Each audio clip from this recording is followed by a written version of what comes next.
Well, a very good evening to everybody, and welcome to Charlton Live for what is our last show of the 2022-23 season. I hope you guys are very well. As you can see, we've got a very packed studio for the final show of the season. It's going to be sort of a drop in and drop out session with everyone on the Charlton Live gang this evening, or as many as possible. But as you can see, the majority of them have dropped in already, which is very good to see.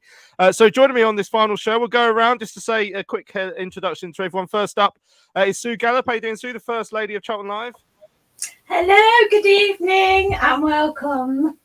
Yeah, and you can see the joy on people's faces now that the season is over, can't you? No one happier with that fact than Mr. Tom Willing. How you doing, Tom? Yeah, I'm good. I had my favourite game of the season yesterday, down at the Den, watching Millwall get knocked out of the playoffs. Beautiful afternoon's work. Yeah, that was probably one of the highlights of the season, which goes to sum up where we are and how bad our season has been. Bottom right, a man who is permanently exhausted, but even more so, I imagine, after this season. Terry Smith, I didn't tell. Yeah, it's been a stretch, but I'm good. No, all happy to be here, and pleased for Tom that he's joined an exclusive bunch of seeing a team in a red kit beating Millwall at the Den. There's not many about. You know what? No, so I've obviously covered all the Charlton Millwall games since, well, when did we first play them recently? About 2009-ish. And I've also covered a couple of other Millwall games, and I've still never seen them lose, including when they played other teams. That's how bad my luck is against them. And also joining us bottom left, it's the chef, Mark Newbury, who's put his phone number as his tagline today. Yeah, tagline, pin 9. Yeah, I'm good, mate. I'm good. Good to have all of you with us. Good evening as well to everyone who's joining us on the YouTube live chat as well for the last time this season. Make sure you get your questions in throughout the show. I'm going to try and treat it as a bit of an open show this evening. I've got a loose plan in terms of, obviously, we'll look back at the 2-2 draw with Cheltenham on the final day. Briefly, we're going to hear from Dean Holden. The interview is about that final game of the season, but obviously he looks ahead to the summer a little bit. We've also got an exclusive Charlton Live interview with George Dobson. As it was the end of the season, Dobbo came to speak to me after Cheltenham as captain, just to have a bit of a review of the campaign as it has been. But yeah, we're open to you guys as well. Tweets, email, studio@charltonlive.co.uk, at Charlton Live. The comments in the live stream as well. Any questions you want to ask us? We might not have the answers to everything because there's a lot of questions without answers at this moment in time, unfortunately. But yeah, feel free to get involved this evening. So we'll wrap up the season shortly, but we should wrap up the final day draw. Sue, 2-2 at Cheltenham probably summed up our season pretty nicely. Actually, going forward, looked okay. Had chances to score more than the amount we actually did, but overall we threw it away because we can't defend. Sums it up quite nicely. Yeah, I watched it on Charlton TV, and we did play some nice football. It wasn't easy. I felt like it was an easy watch. Like it was a bit of it was like, I can't remember who said it was a bit pre-season-y. Yeah, definitely we didn't make enough of the chances that we had. And then, yeah, again, silly defending that ends up with us conceding 2. So this has been the story of the season. You're going to sum up the season. That game probably does it quite well, really, doesn't it? Yeah, it certainly did, Tom. To try and take positives from it, first of all, obviously, goal for Scott Fraser takes him up to 9 for the season, which is absolute borderline where we wanted him to be this campaign. I wanted 10. Ideally, I think Dean wanted that as well. He said that to me a few weeks ago. Double figures is what you're looking for in midfielder. But he's ended the season reasonably strongly, Scott Fraser, which is good because there have been times this campaign where we've wanted a bit more from him. So is he laying the groundwork for next year, or is the pressure off? And the same as quite a few of them, he's just started to play like the pressure's off, and you're a bit frustrated he hasn't done that all campaign. Yeah, it's a tricky one, isn't it? And you kind of prompted us with some questions, which maybe we'll come on to later. And I had both him and Payne in possibly most underrated, you could argue, and also most underperformed, which I think sort of sums up most of our midfield this season. I think I said it to you early on. I think if you're playing in that position, you should be looking at 10 as your marker. I think the fact he's hit 9 is obviously both impressive that he nearly got to 10, and at the same time, I'm kind of disappointed in a lot of his performances. So I don't know how to read him. Same with Jack Payne. I've been really disappointed with him over the season, and yet you look at his numbers, and for the minutes he's played, not too bad. So it's one of them things. Obviously, I had my rant a few weeks ago after the Morecambe game. I might have calmed down now, but I still don't really know how I feel about any of these players. I don't know if they're good. They're certainly inconsistent, as Dobbo said. I don't know if I like them. I don't know if I want them to stay. And I don't know if they certainly haven't contributed enough as a collective because we're where we are in the table. So he's had spells, Fraser, but he hasn't been able to do it on a week-by-week basis. And sadly, if we're going to get promoted and if we're going to play one up front, you need people in those sorts of positions like a Jez, who perhaps fell into a lap a little bit, but you need people who are able to do it every single week. And sadly, Scott hasn't. So, yeah, I'm pleased he's ended the season on that note. I think I'd like him to be around the squad next year, probably just on balance. But I don't know if he's got it in him to be a regular if we're going to be the team that need to make up, a 30-point deficit to hit those top 2 places next year. Indeed. Terry, the goal for Jack Payne as well. So Tom just mentioned him there. I don't know, like he said himself when we spoke to him after the game at Milton Keynes that he feels like he has underperformed this season. But again, in terms of stats, he's not been too awful. In the goal stakes, he's sort of up there. He's certainly in our top 5 or 6 scorers. He got 7 this campaign. And another one who, I don't know, it probably does sum up our season that we've sort of had a couple of players who floated through spells and they looked all right in those little spells, but actually, on the whole, it hasn't been enough. Maybe that's why we are where we are. As Dobbo said, inconsistent performances, or is that just how good they are? They can do it only a little bit. I guess you'll only find that out if they stay with us a bit longer, or wherever they go to next. If they're not, but yeah, I think Jack Payne. I mean, it might be coming up from what's League 2 Swindon, wasn't he? He came from, so coming up a division may take a little while to settle in. I sort of agree with Tom about. Maybe underrated a little bit and underperformed in the same breath, because there's a time, especially going forward.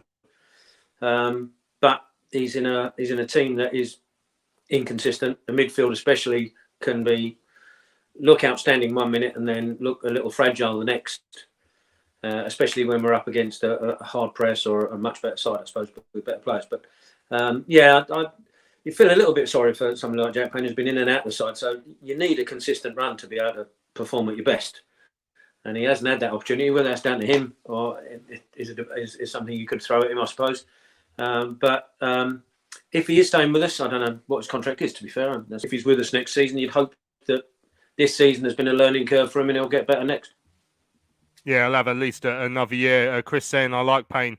He worked better from the bench as an impact sub. Keep your comments coming in. We've got loads to come to, which we will come to in a few moments' time. Finally, Mark, just before we hear then from Dean Holden, the goals we conceded.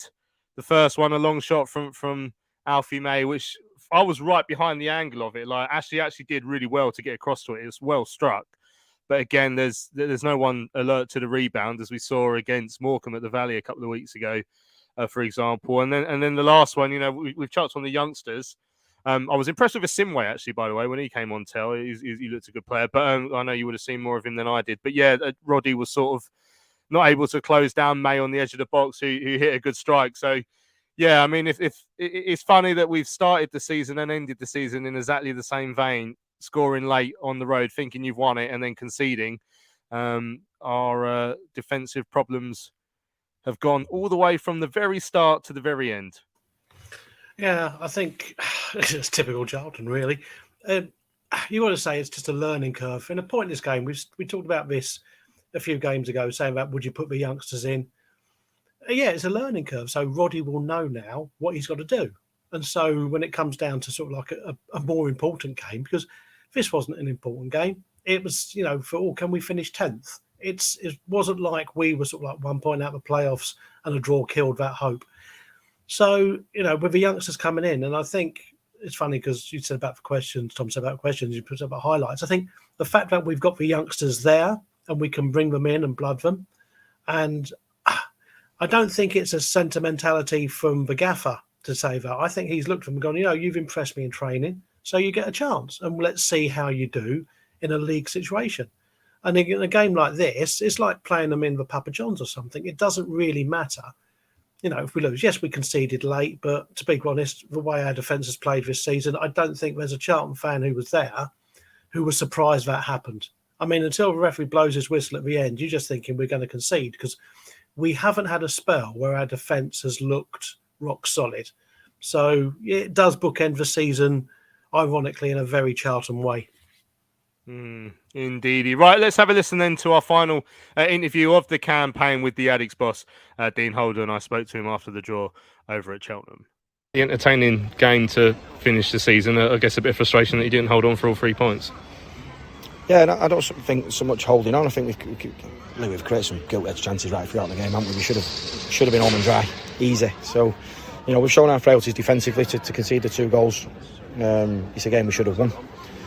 So that's the disappointing thing. I think we started the game all right. We scored a brilliant goal through Scotty Fraser that was given offside that wasn't, and a couple of penalty shouts in there as well. But overall, we've done more than enough to win the game. But you switch off and you have lapses of concentration, and someone like Alfie May will go and punish you, and he did so. And ultimately, 2-2 is probably not what we deserve, but it cements 10th position in the league, which is we would have took that at Christmas when we came in. I think look at MK Dons at a similar position at the time. We've ended up getting relegated, so it's been a decent second half of the season, but. Yeah, I've just had a look there. I think we finished 36 points off the top 2, and I think 15 points from the playoffs. So it just shows you how much work there is to do to get up to them positions next season. Yeah, when you look at your points per game since you come in, would finish only 5 or 6 points shy of the playoffs, I think. So is that something that you'll try and take this momentum into next season? Yeah, I think that's fair. But at the same time, we've done that without a pre-season with the players and only 3 or 4 months to work with them. So, and obviously 1 transfer window. So, yeah, there's a lot of work to do. There's the next couple of weeks is going to be really intense in terms of driving the recruitment and all the stuff around the training ground to improve for next season. We need to be looking at obviously higher up the division next season. That's the aim. But again, for the future, I think we've had 10 academy players on the pitch today, which was fantastic to see. Steve Avery was here to see that as well. So a great moment for the 3 in particular that got the debuts, Roddy and Nathan Simmer League debut, and obviously Henry Riley was a young player. So a day they'll never forget. And just disappointed we couldn't end it with a win because we did more than enough to do that. And obviously want to send our supporters on with 3 points, but grateful to them again for the support. Hard work starts now. Yeah, I mean Nathan in particular, he's right in front of me on this side. I thought he looked really composed when he came on. Is that fair? Yeah, he's got really good technical ability, fantastic pace and power, real athlete. So he's one of a number of youngsters that we're really excited about. Yeah. You mentioned the support. I think we should say it's just under 1,000 who come, considering it is a mid-table season. Charlton's support on the road, particularly this season, has been incredible. It is incredible. No getting away from it, and you've got to be careful. I'm not always playing up to the fans with all my interviews, but I genuinely mean it. It's hard-earned cash, that, innit, on a bank holiday weekends. A lot of time away from home, travelling up and down, and ultimately we've not given them enough. And that's to be the driver for next season. I've just spoke to the players again. It's repeated messages at the moment for the last couple of weeks, and again after the game there, which is I want them to go away and mentally sort of switch off for a week or 2, but then they've all got the programmes. We're able to monitor them 24/7 now throughout the off season, and they've got to come in absolutely ripped physically. They've got to come in as fit as they've ever been, because there's been issues with that this season, and we've got no time to waste. 22nd of June the players are back in. We've got no time to waste. So right from day one the mentality is going to be like, this is where we're aiming to get to, and it's all right saying it, you've got to have actions that back it up. So make no mistake, that'll be where we're heading. I guess that's already started now. You've started to have your conversations with the players who will either be offered deals or allowed to leave the club. Was they difficult conversations to have before the final game? How did they go? Yeah, listen, it's never an easy part of the job. You're telling the player that he's not going to be retained. It's an honest conversation. I do it face to face.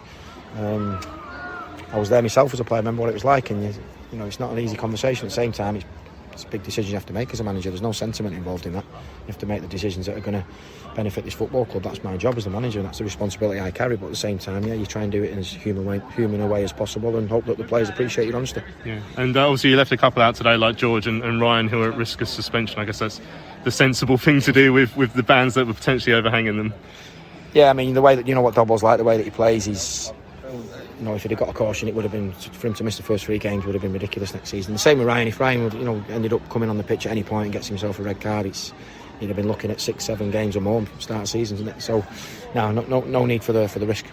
Do you know when we'll be getting the retain list? Is that something that'll be soon? Don't know the exact dates of it, but it'll be out soon. Yeah. There we go. Dean Holden speaking to myself.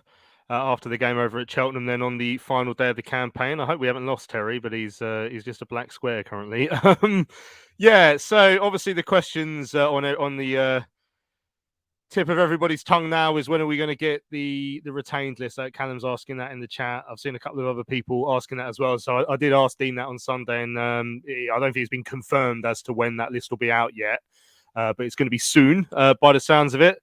Let's read. Let's you can never read too much into team selection on the final day, but let's try and read too much into the team selection on the final day. So Ryan Innes was one of a couple of players who were left out because of potential suspension hanging over them. Obviously, George Dobson, we know he's a booking risk. If he's out, if he got booked, he would have been out for 3 games. Now, I've never seen anyone not play because they're a sending off risk, but that was the situation with Ryan Innes. If he were to get sent off, it would be potentially a 4 or 5 game ban at the start of next season. We're not entirely sure which one it would have been. Was Dean using that as an excuse or as all hell let you loose? Saying, does that mean Innes is going? What do you think? That's a difficult one, isn't it? Because I think Dean's not the sort of person that would make an excuse up. I think he would have just not even given a reason why Ryan wasn't in the squad, because he hasn't given a reason for some of the others that weren't in the squad. So I feel my gut is telling me that we will probably still have Ryan with us next season.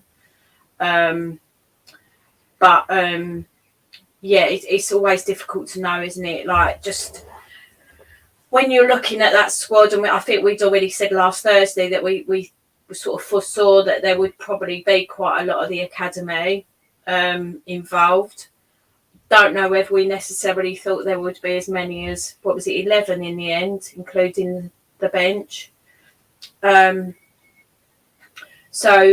says amazing things about our academy, but I think it also says quite a lot about the players that are clearly not going to be around next season. But the 2 that he explained, I feel, will be the 2 that we will keep. Because he's not someone that would make excuses, is he? Dean's quite a straight talker when it comes to things like that. He just didn't need to say anything about Ryan, did he? I think George is an obvious one, just in the fact that George, everyone adores George.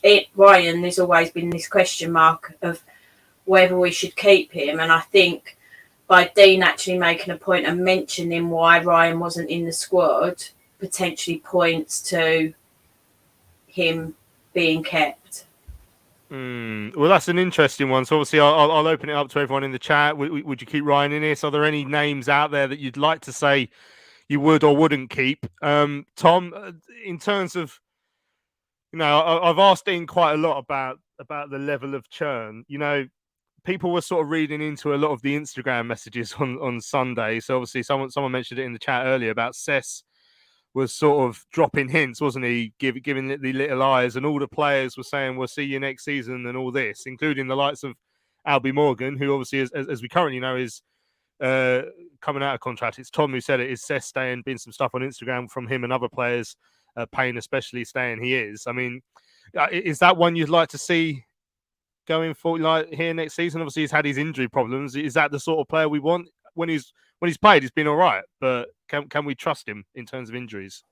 That's the problem. I was just looking at our top goal scorers list on, I think it was on BBC Sport, and Chukwuemeka's got the best goals to minutes ratio of the whole squad, I think, even above Miles Leaburn. But that's no good if he's only playing 4 or 5 games a season, is it? So Cess is the same. I think Cess is one of the more competent players. Genuinely, I think if money was no object, is there anyone? Miles and Ash, maybe the only 2 I'd be that fussed if we lost. But the reality is we can't change 20 players. So players like Cess, players like Fraser, players like Dobbo, Corey, those ones that maybe aren't as consistent and can't do it week in, week out, or have their injury worries, are probably players we're going to have to keep and build a squad around, because we can't have a complete overhaul. As I say, I don't think I would have no problem if the entire first 11 was different, barring keeper and strike, and even keeper. Jojo was fine. So maybe Miles is the only person in that starting 11 that I think has earned his place for next season, to be honest. And that in itself speaks about what this side have been this year and how they've performed. So yeah, players like Cess, players like Egbo when he's played have looked okay, but again he's had his injury issues. Ness, I thought, had done excellently, then got his injury. Yeah, it's just it's a very tough year, and I guess it all rests on that multi-million-pound, hopefully, question of who actually is owning us going into the summer. But arguably, there's a good chance that more of the squad will be here than any of us want, because we simply don't have the resources to replace them. And again, if we then look at that progression we've got to make this year, that makes that even more difficult. Yeah, I mean, I think on Cess, Bradley is saying that he needs to sort his knee out first. Quite a few people have commented on Innes as well. Steve says that he's great when in form, but he's also a liability. Keith says Innes has to go for me. That was Keith. Yeah, Chris says always a mistake from Innes in every game. And Jonathan says if we keep Innes, it shows our ambition as a club. You know, and that's partly why I've been asking the manager about all this churn. You know, that's a word that has been quite high in my mind, the churn thing, because I feel like we need to see quite a lot of turnover. And I don't know, just judging by the people getting involved on Instagram over the weekend, it feels like there won't perhaps be as much as we were expecting. Are we over-egging the amount that we need? Are the club underestimating how much of a change we need? I think only Dean can probably answer that. How many he thinks he needs and how many he thinks he's going to get. I said probably more in hope than expectation last time I was on, that I'm hoping that we could add players to some of the better players in the squad and become a better team, and they become better players. I'm clutching at straws potentially, I know, but that's what I do. That's what you tend to do as a Charlton fan anyway. But Ryan Innes, when he was alongside Famua, for example, was outstanding. Ryan Innes alongside Lucas Ness had a trouble-free period. So would I keep him? I think we need to add to that area, no question about it. Would he be my first choice? Maybe not, but would he be a good squad player? Possibly. And so I believe this, actually. If Cess and Manny Egbo have been two of our defence either side for the majority of the season, I think we'd been in a much better place than we are now, because I think that stability we've missed all season. Yes, Cess needs to get his knee sorted out, and I think it is a surgical thing. So hopefully in the summer that gets done. Whether or not he's staying, I mean, he'll be on decent money because he's a Fulham player, so it won't be cheap. So he'll have to decide. I guess it's down to him. If we want to keep him, and I'm sure we do, he'll have to decide whether he wants to take a drop in the salary that will bound to come from being a Premier League squad member to being a League One player. So, yeah, it's a difficult one to call. We know that changes are necessary, changes are needed, and changes have to happen. But as Tom said, that may depend on how much money we got to spend. And I think it was Dean that said he doesn't know yet. And so he's probably got 3 options. And what he said was he's got 3 potential supermarkets to shop in. I'm not going to advertise, but you can choose those supermarkets and where you think we might be. And so it depends whether we get Poundland replacements or we shop in John Lewis. Yeah, I was about to say, let's hope it's not the Poundland in Charlton at the moment, because they're just going through our own reserve bucket list, reduced to clear. Yeah, Chris said, can't remember the last time I felt there were so many players who we as fans can't relate to, but a manager we absolutely love. It's a bit confusing. Yeah, I think it's probably a fair question. There was a good thread on one of the forums talking about, how would you rate Dean out of 10 this season, Mark? I'll throw that at you. We've had half a season now with Dean Holden. Obviously, outperformed Ben Garner, got us away from the relegation zone. But as I said to Dean in our post-match interview, there, his points per game wouldn't get you in the playoffs, and obviously when you're extending a run from half a season to over the course of a whole season, it can be hard to keep up the form that you've put in already. So, where are you landed on Mark on Dean after this half a season? And again, anyone in the comments, let us know what you think as well. Oh, don't know. I think if I'm being overly straight down the road, about a 7 out of 10. I like him. I think obviously he's come in and has to play the cards which were left in his hand from the previous player. It's not like he came in, got a massive window of transfers and can then try and do it. Of course, he's got a bunch of players who maybe don't understand exactly what they have to do for him. I mean, in a couple of ways. I mean, one, in a disciplined way. He's also touched it and said they weren't fit enough, which, a manager comes in and looks at the team and thinking, why aren't you fit enough? Why can't, he's saying they've got to come back in pre-season and be ready. He said, we're not up to it. So, he's been strung by having an owner who's got his head up his hoop. And obviously the uncertainty affects him as well. I think he's done well to he's instilled, it seemed like, a bit of discipline. He's jumped up onto players who have breached that, and to good effect, and I think we've been glad of that. And I think if he has a good pre-season and brings in a few players who he'd like, I think you can't judge him until 10 games, 15 games, Christmas of next season, and then say, right, let's see how he's done. Because like every Charlton manager for the last X amount of years, he's doing it handcuffed. He's doing it handcuffed to a lamppost. He's doing it handcuffed to a lamppost with his trousers by his ankles. It's like he's trying to manage the club and be on a stag do at the same time. Is it a fair playing field? I mean, look, he's not coming out each week and saying, "Oh, if I had this, I had that." He's been honest, like Sue says. He has been honest. But I think a couple of times he's come out and he's not been as angry as I'd like to have been. And this is a man who just looks permanently angry. So, no, I think 7 out of 10 would be fair, and I think there's room for improvement, as I think there always is. I think we'll see pre-season, he brings some youngsters in, he brings in a few players, we chop some dead wood, and we'll go again. Excellent. Well, Dan says that Holden needs funds to invest in a squad that he chooses and to play his way. Chris says 8 on the pitch, and I love him down the oak. He's always a good night, so a 10. That's from Chris, who's obviously found a new drinking partner there in the manager. All hell let loose, says Dean has to play a system he doesn't really want to because of the squad he inherited. Keith thinks that Dean's a good fit. The club needs to back him now, or we will be in the same place again next season. Yeah, similar from Steve and Patrick. Steve saying Holden's been excellent, inherited a mess and confusion from Garner, turned things around. Hope he gets a chance with his players in pre-season. And Patrick said Holden can't do much more without backing. Only squad selection is a small problem of his. He's definitely the man for the job, because who else would come in at the moment? Right, we're going to have a break in a few seconds' time. We're going to say goodbye to our shapeshifter as well, Mark Newbury, who's gone through about 15 different strips since he's been on the show. So yeah, just before you go, Mark, thanks for your help this season. And you're welcome, mate. Enjoyed it as always. Good times, bad times. See you at Welling, and the optimism starts again. Yeah, there we go. I'm sure the optimism has to start somewhere, doesn't it? So thanks for your time, Mark. We'll see you all after the break.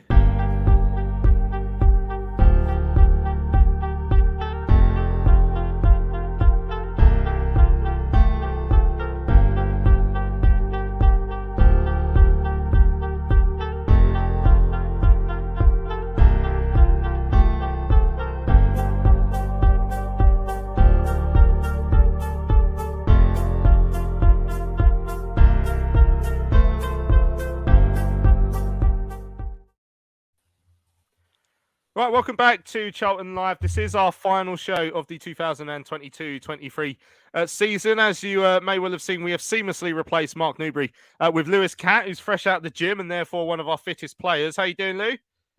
Hello, everyone. How are we doing? You okay? Yeah, not too bad. Not too bad indeed. We've just been, of course, looking at the season as a whole. As you can see down the bottom there, just before we're going to hear from George Dobson shortly, and I'll ask his thoughts on where it all went wrong. But I've had some stats scrolling down the bottom of the screen. So we finished 15 points off 6th, 36 points off automatic promotion, 39 off top, 17 above 21st. So it's a mid-table season, and these are the most interesting stats. So we're amongst the highest scorers in the division. We're 6th best, but we're quite far down the table in terms of conceded, 66, and we had the 4th worst amount of clean sheets this season, Lewis. So what we're saying is we're very average. We're quite good going forward. We're dreadful at the back. If you had to put your finger on where it actually went wrong this season, and you've got as long as you need, what would you say would be where it went wrong this season? Well, I think uncertainty at the start of the season. I think with Ben Garner coming in, it felt like a little bit of a left field appointment at the time. I think people were maybe expecting something a little bit different, but we all maybe bought into the fact that he played this expansive, exciting football at Swindon and was at the top of the stats for the goals and things like that. And we kind of accepted that he maybe, they conceded almost as many as they scored, but it felt like an exciting brand of football. Followed that was maybe the lack of recruitment in the summer to suit that system. You look at some of the starters at the start of the season under Ben, there weren't really any new faces in there effectively. I mean, you look at Jojo Woolacott as the keeper. I can't remember if Manny started the first game or not. I don't think he did. There were 2 players that played that system under Ben for Swindon the season before, and we're lining up at Accrington with pretty much a similar side to what we finished the season with under Jacko, playing a completely different style. I think that we were under-resourced in trying to play a certain brand, and obviously we know that brand was pushed by the owner. And I think as soon as an owner is having a say in what brand of football you play, you're already onto a back foot. We obviously went on and had a few positive results under Ben Garner. A few of the games that were obviously exciting. The Ipswich 4 obviously stands out, I imagine, to most people. But really, that lack of consistency to build on any of those results under Ben then obviously very quickly turned. I was quite surprised how quickly he was dismissed in December. I think we'd lost maybe 2 on the bounce. And prior to that, I think we hadn't won many. We haven't won, but we had a few fairly decent-ish results with the cut run and everything. So I was a little bit surprised when he left. And it just builds uncertainty again, doesn't it? We're a club that for the last few seasons in this division have started with one manager and finished with another for 3 seasons on the spin. And it's very hard to build any kind of structure, consistency by changing and, chopping and changing. And if you are going to change, then you need to back whatever manager comes in to play the right system and play with the players that he wants to use. I think the recruitment in January this year, obviously, probably, although bodies there were maybe more, mirrored the quality of the season before that. Really, Macaulay Bond came in, didn't really hit the heights. I think really the only one that can really take anything away from this season is Michael Hector. And at that point, we needed investment and we needed bodies, and it didn't happen. So again, at the end of that January window, we were all feeling deflated. The resource wasn't there. And to be honest, I think with Dean coming in, I think he's performed miracles with what he was left with.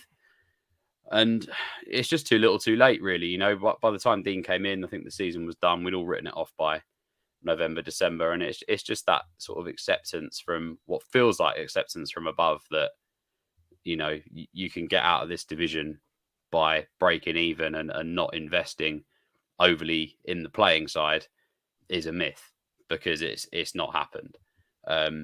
We finished another, mid-table mediocre season. And it's depressing because you want to finish the season looking forward to the next. And of course, there's always that optimism and that excitement of a fresh season and a fresh start. But how many times have we been here before? And it's going to be very difficult to sell this football club, not just in general, but to its supporters for next season. And we know this football club relies heavily on the support of the fan base. And when you get the Valley rocking, that is worth points in itself, because at home, we become a completely different force. And it just feels like come the end of this season, there was a sort of a disconnection between the playing squad and the fans, which I haven't seen for a long time. And as soon as that happens, then, you're onto a hiding to nothing. And it just felt that come the end of that Cheltenham game Sunday, the Player of the Year I completely forgot we were even playing on Sunday, and that's where we are. And and that's where it is at the moment. For me, there is a big job on in the summer, as I've said on the last couple of shows, and it's going to be very interesting to see how we rebuild, not just if, but how we do it, because we don't even know who's going to be owning the football club. There's a lot of uncertainty, and that's going to do us no good going into next season. And we deserve better as fans. We don't want to be sat on here this time next season, all of us, and talking about the same problems and the same mistakes being made. So ultimately, there's a big job on the hands of not just Dean, but everybody behind the scenes to get it right. And I think Dean's the right person. I've no doubt that Dean is a very much a Charlton Athletic manager. He gets it, and he has those same personality traits as Paoli and stuff, where you feel like you can buy into him.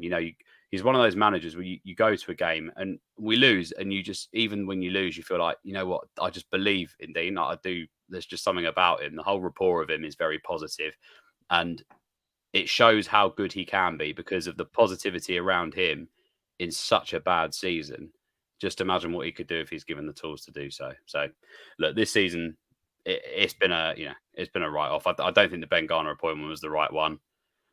That puts you on the back foot from the off because you're trying to restart your season in December.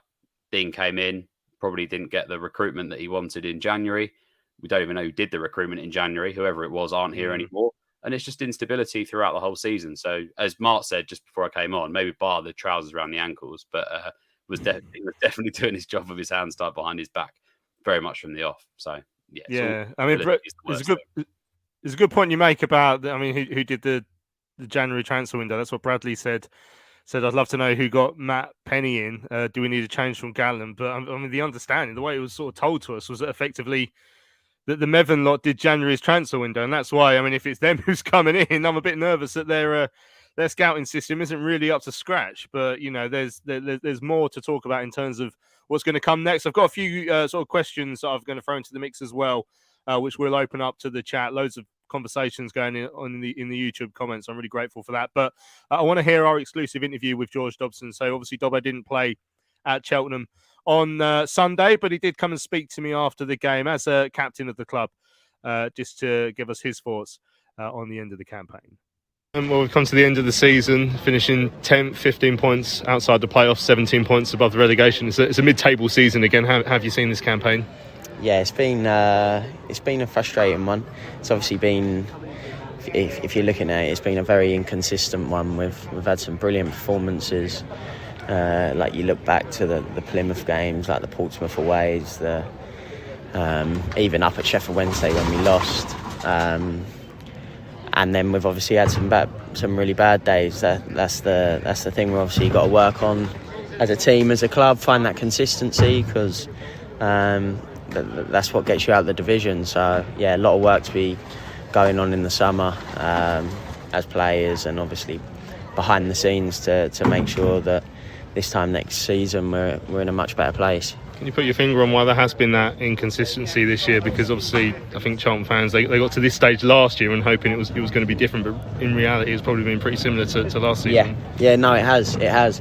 And being honest, probably we've just been maybe a little bit short at times. At the top of the pitch, at the start of the season, we didn't really score enough goals, and then we've just had too many inconsistent performances. I don't know why. Maybe because it's a young group, but that's why I feel like for all the young players this season, we'll put them in real good stead for next, because they would have had the experiences of playing week in, week out. You're looking at Miles, TC, Nessie, Aaron, some brilliant young players who have come in and really showed what they're about, which give us the foundation to build. And then obviously with players, new players coming into the club, hopefully really adding to the squad and putting ourselves in a good position to have a go and be strong next year. And obviously you've been given the captain's role since Dean Holden's coming out. Have you found that in the second half of this season? Yeah, really enjoyed it. It's been something different. I did it a bit at Walsall when I was younger, but it's the first time I felt like being a proper captain, and now I've really enjoyed it. Yes, there's a lot to do. It's a lot different, but I've just tried to be myself and try and help and lead others on and off the pitch. But now I'm really looking forward to just having a couple of weeks off and then working hard during the off season to make sure I come back in real good shape, because there's nothing I want more than this club to get promoted, and obviously as skipper it would be the best feeling ever. So there's a lot of work to go on. Obviously the gaffer would have said a lot of work to go on behind the scenes, and then it's down to us as players and as a coaching staff, playing staff to really deliver. As captain as well, do you feel like there's almost a pressure on yourself to try and bring the best out of others? I mean, are there conversations in dressing rooms if someone's not pulling their weight? Is that something you have to do this season and the next? Yeah, of course. And when it's a young group, it's giving them love, really, just building them up, telling them how good they are and how good they can be, especially with the younger players. But no, of course, it's part and parcel of it. There's a lot that goes on, but I've really enjoyed it, and looking forward to next season already.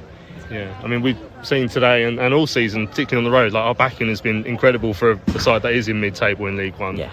I guess that's part of what you want to deliver for next season. You really want to deliver for those fans who've travelled all this 100%. way. Even looking at today, we've obviously got that mid-table. Obviously, can't go up, can't go down, and they still travelled in a huge following. Obviously, near enough selling out the whole away stand. So, there's nothing I want more to be able to deliver success for them and bring the good times back for them, because they deserve it. So, as I said, that's on us as players. We can only appreciate their support and hope they keep coming back and get off to a good start next season, because that's what brings even more numbers, and then we can really hopefully kick on as a club and as a squad and as a fan base all together, united as one. Yeah, I guess the uncertainty with what's going on with the takeover, obviously it probably affects management more than players, but you must feel that a bit as players. There must be people in that dressing room who don't really know if they're coming or going next season. Does that play a part in it? Yeah, of course. Obviously, with 10 games to go and lads don't really know what they're doing, of course it does play a part, but as professionals you just have to get on with your job. It doesn't really impact you in day to day, it's obviously it'd be great for the club for it to be to have the clarity, but if not, as players, it's for us to be professional, and there's lots of work going on behind the scenes to kick on as a club, regardless of what the situation is. Obviously, Dean's found a way to keep you out of the referee's notebook by not letting you play today. Obviously, that was the right decision, but I thought it was a really entertaining game to end the season. Obviously, frustration that we didn't see it out. Yeah, of course. I thought it was actually a really good performance. We could have scored 6, couldn't we? Really. Obviously, disappointing to concede a couple of goals, but that probably summed up our season in a way. But no, there's some really good performances, and now time to rest and reflect and look forward to next season.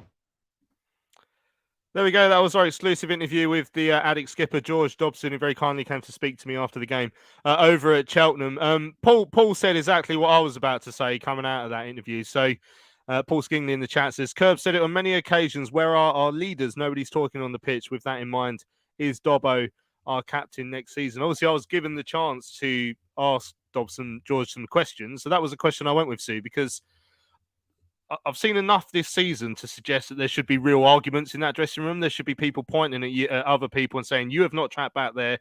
You have not closed down your man there."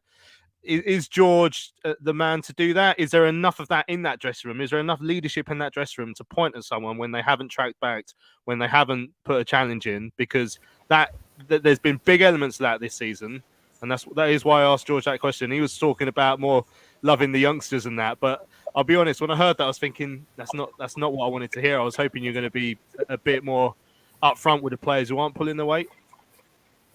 I think that it's an interesting thing with the role of captain, isn't it? Because everyone's got their view on what that looks like. And we have had skippers in the past that haven't been big ranters. They lead by example.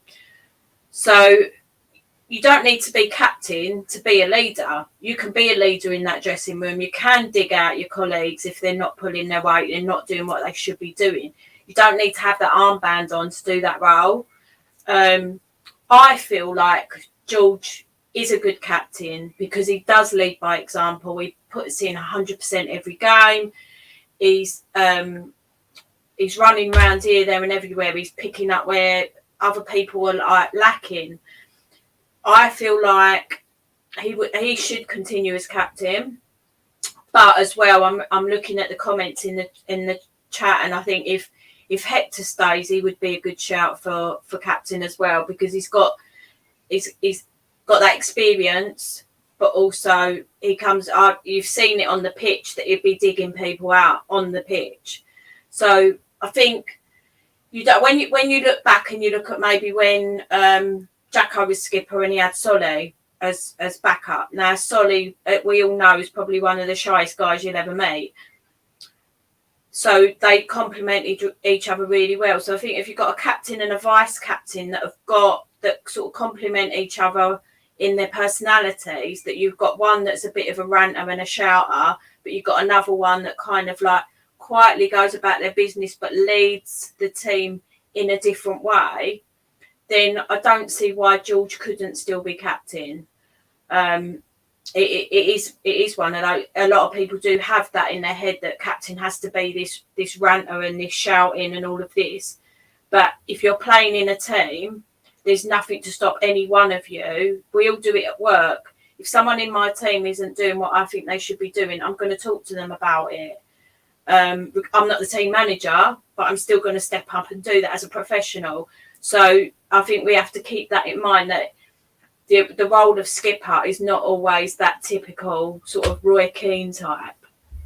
Yeah, exactly. That's why Tom's always texting Nave, telling him to sort of pull his socks up on the show, of course. Sam saying, feel it's fresh for Dobbo being a captain, but agree with Curbs and me that this squad needs a proper leader to be able to call people out on the pitch. Yeah, a couple of people said Hector doing that. For example, after the first goal that Cheltenham scored on Sunday, I did see Hector doing that as well. Right, I did say we're going to bring some questions to the screen. So I've got 5 or 6 questions. We probably won't get time for all of them. I'll just go round in order. So Tom's probably going to get the easiest one, and actually a nice question. What was the best game this season? So obviously get involved in the chat as well. There's a few choices there, Tom. I'm guessing Ipswich away isn't on the list. Which one are we going to go for? If it's not going to be Millwall losing yesterday, then probably Ipswich at home, which I know is easy and obvious, but I've never seen a game like it. So despite all the chaos this season, to have a moment like that, scoring a 96th minute goal and then a 98th minute goal to level, like, it doesn't really matter where you are in the league or what league you're in. That feeling when that goal goes in is, it's not far off Wembley, really, in terms of that moment. Obviously, the bigger picture is. So that'd be up there. I think if I had to just pick one, the Old Trafford probably pushes it as well, just as a day out. Yeah, they're probably the main two, I think. Yeah, a few others being thrown into the mix there. Freeman bringing up the 6-0 against Shrewsbury. I'm assuming he's put now the 6-0. I'm assuming he meant the Shrewsbury win rather than the Ipswich loss. Yeah, Andrew saying Plymouth at home, which we haven't mentioned yet. Connor quite rightly reiterating Tom's point of Millwall against Blackburn yesterday, which I had to go on Radio London yesterday, and they actually said, I bet you enjoyed it this afternoon. I had to bite my tongue because I'm not allowed to say anything like that on Radio London. But yeah, Sydney saying Exeter away because that's when she got George Dobson's shirt. So that is where memories have made. Brighton at home was a great home game, says Deadlocked, which is a good shout. And Chris Collingwood says when your best game this season is a draw at home, then that sums the season up. I know it was extraordinary, but blimey, imagine that a few years ago. Yeah, Patrick backing up Deadlocked on the Brighton game as well. Now this one is well, there's a lot of options there for you, Lewis, but the worst performance this season. Yeah, I mean, take your pick from quite a few. Yeah, I mean, I want to avoid the Ipswich one because I think it's really obvious, the 6-0 Ipswich. And one I would go with, and I think it's fitting because of the quote that you said on the radio after, is Stockport away in the Cup. I thought that was absolutely diabolical. And I think you stated it as our lowest ebb, and you were bang on the money. And then Ipswich happened. But yeah, no, that was bad because I think it was the uncertain. We just lost Ben Garner. We didn't know what was going on. It was all up in the air. It was a horrible Tuesday night. But that Stockport game was very, very bad. Yeah, Connor saying Derby or Stockport away. Yeah, the Derby game away was just a bit of a nothing. I mean, all hell let loose. Said Ipswich 76. Rufus saying Forest Green game at home was a tough one. Now Steve's mentioned one I was going to say, Port Vale away. So Derby away and Port Vale away. That was obviously the explosive Ben Garner rant after the end of the game. Which was quite interesting. But yeah, the performance was bad. It was another game where we conceded a goal that was dreadful as well. That one, with all due respect to Port Vale, who'd obviously just got promoted into the division, that really summed up where we are as a club. They're going there and being well beaten. We're only having a few chances at the end of the campaign. Right, let's lighten the mood a bit, Tel, for your one, the funniest moment of the season. I know you enjoy your away days with the media boys, so I imagine you've got quite a few that you're happy to talk about. Oh yeah, loads that can be given on air. I have to scale this back a bit, won't I? There's been a few, to be fair. I mean, the one that sticks out more than anything had nothing to do with football, to be honest. It was remember Portsmouth in the Sky game at the Valley. Well, I didn't have to go down for any post-match that day, so I sort of took my time leaving and listened to the guys in the studio up in the gantry.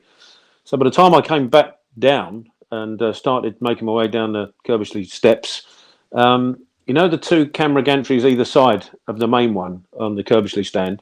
Well, one on the far right, they had this camera person who, as I found out, was scared of heights. And the person that was supposed to be with her to man the ladder, because it's been so long since Sky used those camera angles that the ramps that they're supposed to pull down had rusted solid, so they had to use a normal ladder. And and bless her, she weren't coming down in a month of Sunday, especially carrying a camera. Do you know what I mean? So yes, in the end, I was the one that was underneath the hoist with however many thousands of pounds worth of Sky camera equipment to get it down.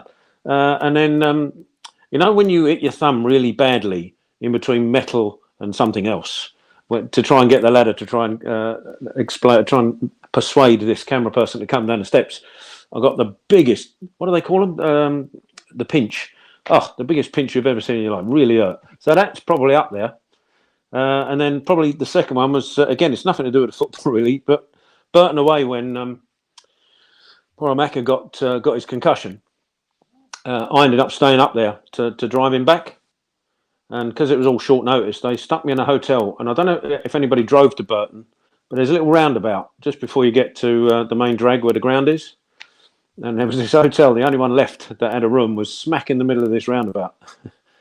And, well, I don't know how to put this politely. 40 Towers had nothing on it. Put it that way. Yeah, well, so, and I've stayed in some pretty bad places over the years trying to follow Charlton as well. And Thomas just reminded me of one when Nathan got run over outside Cambridge was pretty funny. Also, Tom getting picked up by his mum from an away game, which also happened at Cambridge. And Lewis as well, who's just mentioned one in our little chat. When we were on the way to that same game at Burton, I think it was, or was it Barn? No, I think that was Burton actually. Yeah, on the way to Burton, and we were changing trains at Tamworth, and a well-known Charlton fan, Vince, was standing next to a wall just off the platform with just his head over the wall like that. And I thought that's a strange place to stand, but he's obviously just greeting everyone as we walk past. And I didn't shake his hand, but some people did shake his hand over the wall. And the reason he was stood next to that wall was because he had his little winky out and he was doing a wee against that wall. So quite a few people shook hands with a weeing man on the way to Burton Albion away. Right, 2 more questions, Sue. I will go for no, I won't go for. I'll go for the most underrated player for you, Sue, and then I'll leave the nastiest one to Tom for last. This is quite difficult for me. I think underrated. It's hard, isn't it? Because I've got a bit of a soft spot for Terrell Thomas, just because I think he did have a couple of injuries, and because of his history with us, I've always had a bit of a soft spot for him. But I think he's come in and done quite a good job, in my view, since he came in under Dean. But as well, I can remember weirdly right at the beginning, Jez got player of the season in the end, but Jez, when I sort of said Jez should be playing in the Championship, I got absolute pelters. So that was one that I sort of looked at and went, well, maybe I saw something back then that other people didn't see. I know other people did, but I think, yeah, it's a really difficult one, isn't it? Because some of them are fairly unknown to us, so you don't know the potential wise, you don't know what's there, so you don't know whether you're underrating them or not. Does that make sense? I mean, yeah, there's plenty. I've seen pretty much every game this season. It's an interesting one. I think someone mentioned in the chat Tyrese Campbell, which I do think that was Connor who said it. I do think he has gone underrated. A lot of people have said Albie Morgan. So I feel like he's going to be here next season based on his Instagram activity over the weekend. We'll see, won't we? That'll be an interesting one because he's had some good games at the end of this season, but over the course of the campaign, over the course of the last few years, obviously we need to see a bit more of that. So finally, I think it's probably an easy one, but again, it's probably one that you could get a bit of a list from. Tom, player you would never want to see in a Charlton shirt again. Singular or can I have plural? Yeah, you can't just put the whole squad. At least need 3 or 4 of them. I had 8 written down, but I mean, assuming Penny, Bomb, Gilby, Innes, Kirk, O'Connell, McGrandles, Lavelle, already gone, obviously. Maybe Sean Clare as well. Chuck him in. I think if I had to pick one, probably Penny. But I feel bad for him. I feel bad because he never really put the shirt on in the first place. Whereas, any of them, take your pick. Yeah, well, there we go. And we've got again, Bond's come up quite a lot in the chat with a few different people. I don't know if Patrick's saying that Morgan one was that the last question or the current question, so I'm not sure. Sid's saying Bond. Matt Penny's come up. Paul Davenport saying, "How long have you got?" Bond. Innes. Is 100% getting a new deal. That's from Dan. Jai Simi, someone else said, Dan said, but then I think he's still got another year or so, hasn't he, Jai Simi as well? Right, we're almost at the end. I think we've actually gone pretty much the entire show without talking about the ownership, which is nice in a way because it is just giving me sleepless nights now, and I don't know where else we can go on this, Lewis. But as the final word of the season, I don't really know what happens next now. Some new names and new consortiums were thrown into the mix by The Athletic, was it yesterday morning? And to be honest, I sort of skimmed through them, but it's got to that stage now where I don't really pay too much attention to the names that are out there until someone's, as we say, on the pitch, strumming their guitar and we actually know who they are, holding the shirt above the head, because I'm extremely concerned that the club's in a really vulnerable position. Obviously, Sandgaard has to go. Obviously, that has to end. His tenure has been a disaster. Whatever happens next could be equally as bad. What's your final word for the summer, Louis? Do you know what? It feels like the club's on eBay at the moment, doesn't it? And it's being raffled about to the highest bidder. So we've had 4 people linked to the club in the last couple of months or so, haven't we? We've had the Methven Consortium, which I don't know if that's changed with the American that's involved now. We've had Mark Spiegel, and then obviously these two other consortiums, which both seem to be of a network model, a bit like Roland, which obviously is a red flag. Look, ultimately, as you say, I think the Sandgard tenure has run its course, because I think that this season has probably made the Sandgard ownership untenable now and not recoverable. I think for our sake, and probably for his sake as well, it's better that concludes as soon as possible. But it's got to fall into the right hands, because when the Roland one concluded, we ended up with ESI, and look at what that got us. You know, it's horrible that we're at the level probably as a football club where we're going to have the vultures circling because of, you know, the people that we're going to attract to buy this football club and invest in this football club, especially when the assets are separate and you can pick it up for next to nothing, is concerning, obviously. So look, ultimately, I think the most important thing is that this club needs stability. So whoever is going to stump up the cash and buy this football club needs to do so very quickly. Thomas needs to take his money and go, and then we can start planning for next season. And hopefully whoever comes in gives Dean the resources to build a side that's much more competitive next season. And hopefully whoever comes in has a successful tenure. So as you say, we can spend time on these shows talking about the football and not talking about the boardroom. So let's just hope. Final word, get it done. Let's just get it done.